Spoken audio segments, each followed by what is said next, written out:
હારીજ ખાતે પાટણ જિલ્લા કલેક્ટર અને આરસીએમ હારીજની મુલાકાતે આવ્યા હતા. વિવિધ પ્રશ્નોને લઈ લોકોએ આરસીએમને લેખિત રજૂઆત કરી.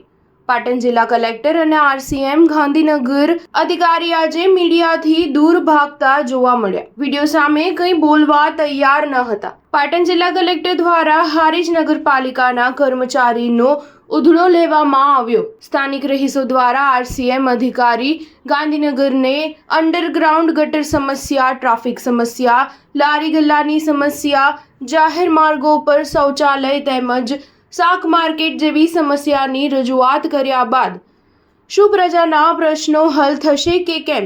અગાઉ પાટણ જિલ્લા કલેક્ટર, પાટણ સાંસદ ભરત ડાભી, પાટણ જિલ્લા પ્રમુખ દશરથજી ઠાકોર, પાટણ જિલ્લા પ્રભારી જગદીશ વિશ્વકર્મા સુધી રજૂઆત કરી.